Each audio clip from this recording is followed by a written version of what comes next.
our reporter Anthony Beckwith. So is Valentine's Day a big con designed to catch men out, or is it a good thing? You can have your say on the Men's Hour message board. Just go to bbc.co.uk/radio4 and click on Men's Hour. In cinemas this week across the country is the film everyone's talking about, The King's Speech. And it was on this day, 59 years ago, that King George VI died. This brought our current Queen, Elizabeth II, to the throne. Our royal family correspondent, Chris Eade, looks back. Next year is not only a big year for the United Kingdom because of the Olympics, but also because it will mark 60 years of Queen Elizabeth's reign, following closely in the footsteps of Queen Victoria, whose reign lasted for 63 years. Our Queen's reign started with the death of her father, King George VI, 59 years ago today. This is London. It is with the greatest sorrow that we make the following announcement. At 10:45 today, February the 6th, 1952, the King passed peacefully away in his sleep earlier this morning. The BBC is now closing down for the rest of the day. His sudden death catapulted a young 25-year-old Elizabeth onto the throne. Just over a year later, she was officially crowned as head of state of the United Kingdom and Commonwealth in the coronation at Westminster Abbey on the 2nd of June, 1953. Will you solemnly promise and swear to govern the peoples of the United Kingdom of Great Britain and Northern Ireland, Canada, Australia, New Zealand, the Union of South Africa, Pakistan and Ceylon, and of your possessions and the other territories to any of them belonging or pertaining, according to their respective laws and customs? I solemnly promise so to do.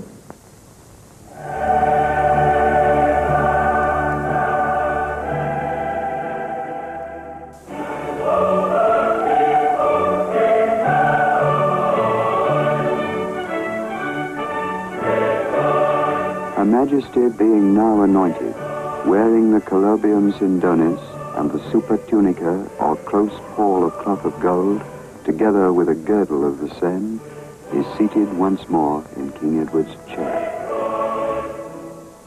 Receive the royal scepter, the ensign of kingly power and justice.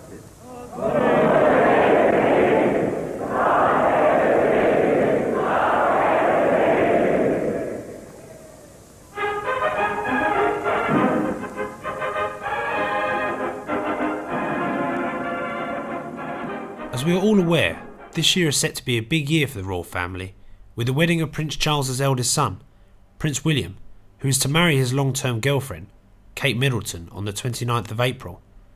This date has significance for Prince William, as it has links to his father's wedding dates. Prince Charles married Prince William's mother, Princess Diana, on the 29th of August 1981. He married his current wife, Princess Camilla, on the 9th of April 2005. The combination of these two dates gives the 29th of April. Whether this is coincidence or not, it could never be said. All this talk of marriage reminds us that the next heirs to the throne are men, meaning a king of the country. Before the Queen there were 4 kings, and before Queen Victoria there was a long line of kings, with queens only featuring in the royal family, few and far between, and only for short periods of time. Even though the Queen does not use the power the royal family once did, some people still look up to her as the leader of the UK and the most powerful woman in the country, if not the world. I spoke to royal family enthusiast Peter Largent earlier today, who gave me his opinion on whether this plays a role in changing people's views on the gender gap. Hello Peter, and thanks for joining me. Thank you, it's my pleasure. Do you think it makes a difference to the national culture, whether there is a king or queen in power?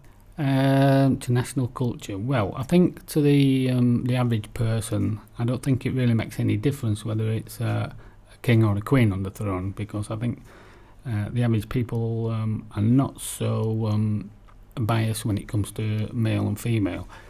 But I think where the main problem lies is with the establishment, which is still very male dominated, and I think when there's a queen on the throne, they're sort of obliged to be a little more respectful to women. What's your views on how the next king or queen is chosen? Doesn't it always go to the eldest son, even if there is an older daughter? Yes, It's been that way for centuries, that the eldest male heir, eldest male child, is first in line to the throne, and indeed any male child takes precedent over a female child.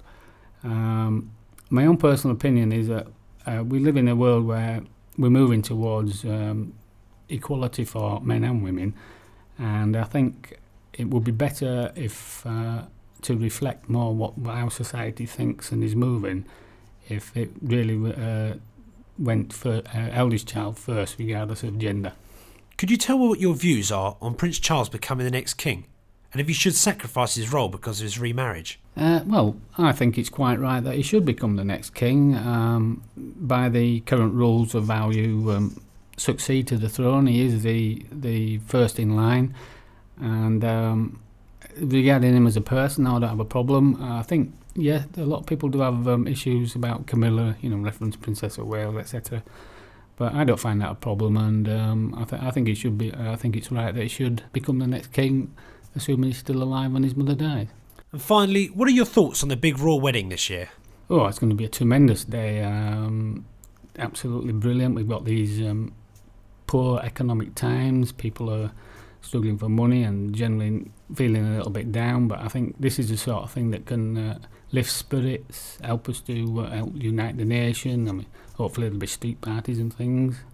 And the country will undoubtedly benefit from tourism as well, because I'm sure there'll be plenty come from abroad.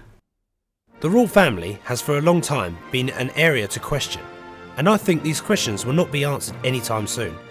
But for now, we can be thankful to William and Kate that we get an extra bank holiday this year.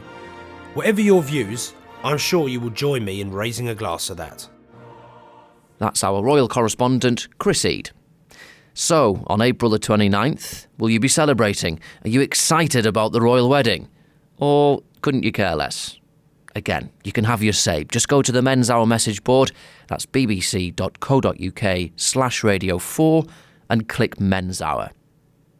And finally today, Steve Brown finds out the truth about men's nutrition and fitness.